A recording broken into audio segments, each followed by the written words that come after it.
Now, Bruce, just look right into the camera lens right here and tell us your name, your age, and where you were born. My last name is Lee, Bruce Lee. I was born in San Francisco in 1940. I'm 24 right now. And you worked in motion pictures in Hong Kong? Yes, since I was around 6 years old. And when did you leave Hong Kong? 1959, when I was 18. I see. Now look over to me, Bruce, as we talk. I understand you just had a baby boy? Yeah. And you've lost a little sleep over it, have you? 3 nights.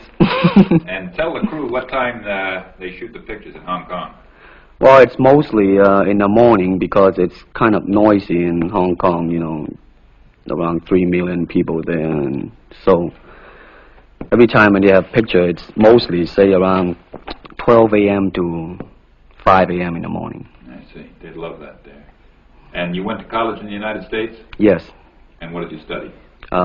Philosophy. I see. Now, you told me earlier today that karate and jiu-jitsu are not the most powerful or the best forms of Oriental fighting. What is the most powerful or the best form? Well, it's bad to say the best, but in my opinion, I think Kung Fu is pretty good. Would you tell us a little bit about Kung Fu? Well, Kung Fu is originated in China. It is the ancestor of karate and jiu-jitsu. It's more of a complete system, and it's more fluid. By that I mean it's more flowing. There is continuity in movement instead of one movement, two movement, and then stop. Would you look right into the camera lens and explain the principle of the glass of water as it applies to Kung Fu? Well, Kung Fu, the best example would be a glass of water.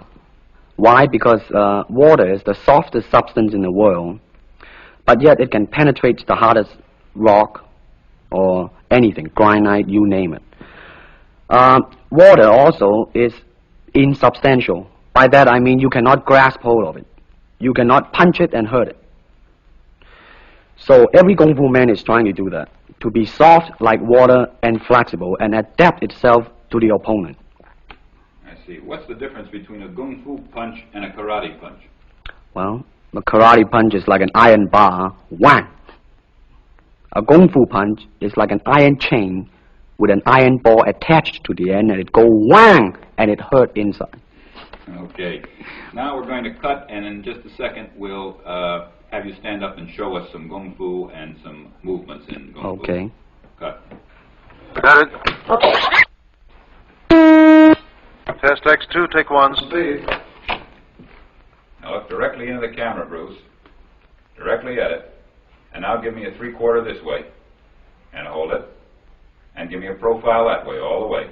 Good. Hold it. Now come back to a profile on the other side. And hold that. Give me a 3/4 on that side. And then give me right into the camera again. All right. Now the camera will pull back.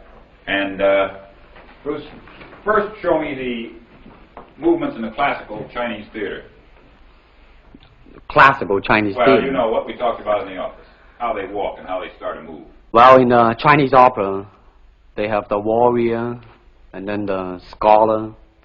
The way the warrior walk will be something like this. Walking this way, straight, come out, bend, straight, and then walk out again. An ordinary scholar would be just like a female, a weakling, 90 pounds in Child Atlas. You'll be just walking, you know, like a girl, real, shoulder up and everything. So by the way they walk, you can immediately tell who they are. Right, what character they represent. Now, show us some Kung Fu movements. Well, it is hard to show it alone, but I will try to do my best. All right, maybe one of the fellows will walk in. You want to walk Yeah, in? it would be... Go ahead. Go ahead. Go ahead. Come on, lady. Okay. Come on, lady. Although accidents do happen, but, you know... There are various kind of strike. It depends on where you hit and what weapon you will be using. To the eyes, you would use fingers. Don't worry. To the eyes. Or straight at the face. From the waist, everything on. Hold it just a minute. Let's move this gentleman around this way so you're doing it more into the camera. Okay, swell. And then there is band arm strike using the waist again into a back fist. And let's have the assistant director back up just a way. And then, of course, Kung Fu is very sneaky. You know, the Chinese, they always hit low. From high, go back to the groin. Don't worry. Now turn around the other way, would you, Bruce? Oh, okay. Yeah. And, Would you want him to? yes. Cross These the are camera just forward. natural reactions. That's Right, it. right. That All is right. natural. Right into the camera. Cheat into the camera a little bit and show this again. All right. Go ahead. There is the finger jab. There is the punch. There is the back fist and then low. Of course, then they use leg straight at the groin or come up. Or, if I can back up a little bit, they start back from here and then come back. All right. It's kind of worried. He has nothing to worry about. Now, No. once again, show us how a good Kung Fu man would very coolly handle it and walk away, rather than get involved in a series of actions. Cut it. Sound. Okay.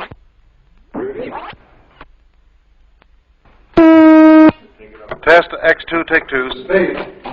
Now, Bruce, so that we can clearly see what you're doing this time, we'll face the fact that there's nobody there. Show me now the difference between Jiu-Jitsu, which is long and involved, and Kung Fu, which is very quick if you have an opponent. All right, for instance, you will read it in the book, in a magazine and everything, that when somebody grab you, you will first do this, and then this, and then, thousands of steps before you do a single thing. Of course, these kind of magazine would teach you to be feared by your enemies and admired by your friends and everything. See? But in Kung Fu, it always involves a very fast motion. Like, for instance, a guy grabbing your hand. It's not the idea to do so many steps. Step him right on the instep. He'll let go. This is what we mean by simplicity. Same thing in striking and in everything. It has to be based on a very minimum motion so that everything would be directly expressed. One motion, and he's gone. Doing it gracefully, not to go, yelling and jumping all over him, but to do it. Excuse me. That's it. Okay, now show me once again just a few movements there. Well, Kung Fu can be practiced alone or with a partner. Practicing alone, they involve forms. Some imitate a crane, a monkey, a praying mantis. This is a crane form. Start off.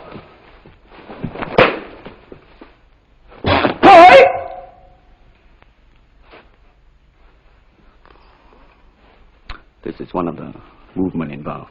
Show us one more movement and then we'll be all through. Okay, I'm glad to hear that.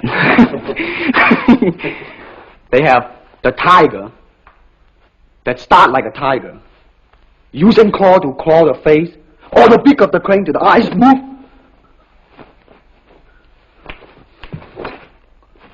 This is some of the movement involved. Thank you very much.